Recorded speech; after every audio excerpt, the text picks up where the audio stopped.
हरिपुर गांव में सोनम अपने माता पिता के साथ रहती थी। सोनम के पिता रेलवे में सरकारी नौकरी करते थे, लेकिन उन्हें जुए की बुरी लत लगी हुई थी।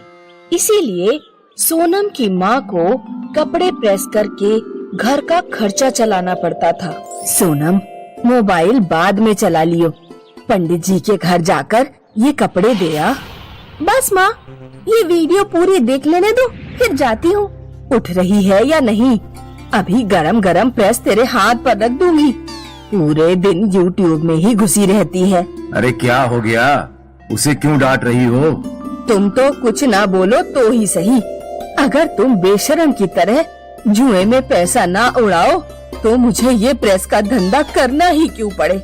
इतना भी दिखाई नहीं देता कि लड़की जवान हो गई है, उसकी शादी वादी का इंतजाम करें। अरे हो जाएगी शादी, तू चिंता क्यों करती है? सोनम कपड़े पहुंचाने पंडित के घर पहुंचती है।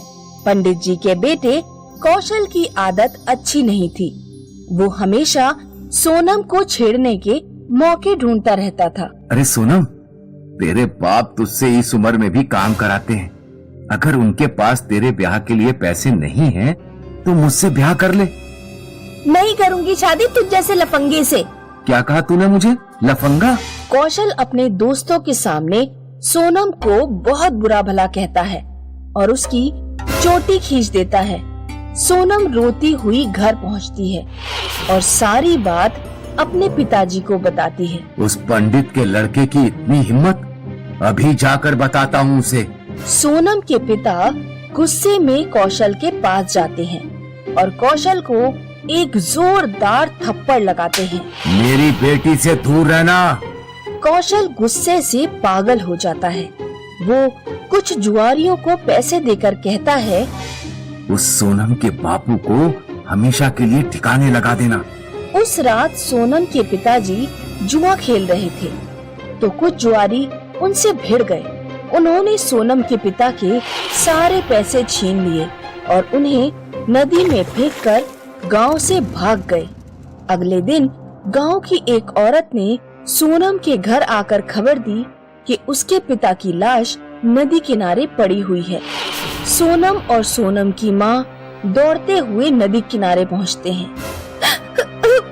माँ, पिताजी को जरूर उस पंडित के लड़के कौशल ने मरवाया है। सोनम की माँ के मन में डर बैठ जाता है कि कहीं पंडित का लड़का सोनम के साथ भी कुछ गलत ना करे। इसीलिए वो दूर गांव में एक लड़का खोजकर सोनम की तुरंत शादी कर देती है। शादी के बाद सोनम को पता चलता है कि उसका पति विपिन पियक्कड़ है। वो अक्सर रात को गांव के नाले में पड़ा मिलता। सोनम को रोजाना उसे घर तक उठाकर लाना पड़ता।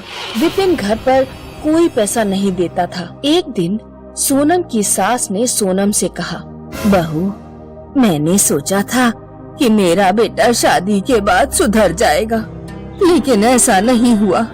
अब तुम्हें ही घर संभालने के लिए कुछ करना होगा। सोनम YouTube पर वीडियो देखती हुई बड़ी हुई थी, तो उसने सोचा क्यों ना मैं एक YouTube चैनल खोल लूं।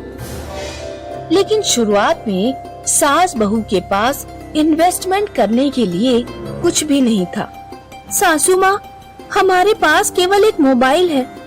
मुझे समझ नहीं आ रहा कि हम किस चीज का चैनल खोलें। हम लोगों को खाना बनाना और अचार डालना सिखा सकते हैं, लेकिन YouTube पर पहले से ही खाना बनाने वाले बहुत सारे चैनल हैं। होंगे, लेकिन देसी खाना बनाना कोई नहीं सिखाता। हम गांव का देसी खाना लोगों को बनाना सिखाएंगे। सोनम अपनी पहली वीडियो में लोगों को चावल की खीर बनाना सिखाती है। सभी वीडियो बनाकर अपने चैनल पर डाल देती है। सोनम खाना बनाती और उसकी सास मोबाइल पकड़कर वीडियो शूट करती।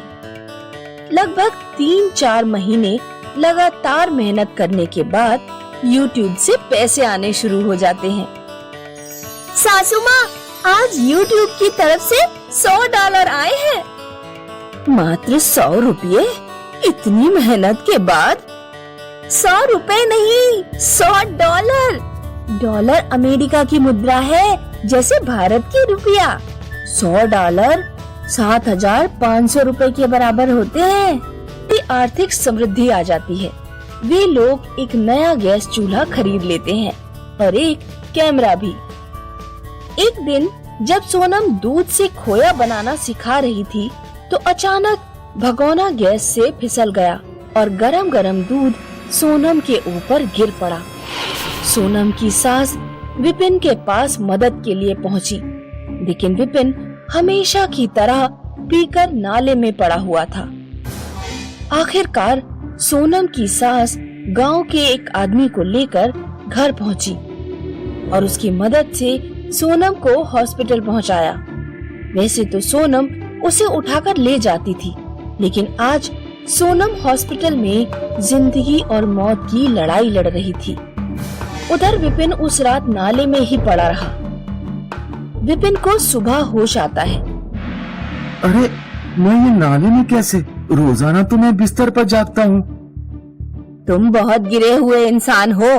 रोजाना तुम्हारी पत्नी तुम्हें उठाकर ले जाती थी। आज वो बेचारी हॉस्पिटल में है, वो जल गई है।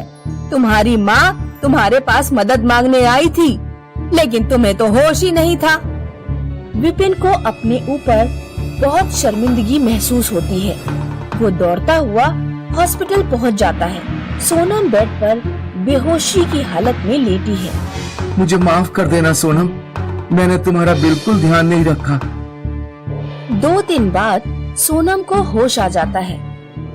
मैं अपने व्यवहार पर बहुत शर्मिंदा हूँ। मैंने पीना छोड़ दिया है। अब मैं भी YouTube चैनल पर वीडियो बनाने में तुम्हारी मदद करूँगा। चलो, मेरा जलना किसी काम तो आया। कुछ दिनों बाद सोनम ठीक होकर घर लौट आती है। अब सोनम, विपिन और सासू माँ तीनों मिलकर चैनल पर काम करने लगे और खुशी खुशी अपना जीवन बिताने लगे।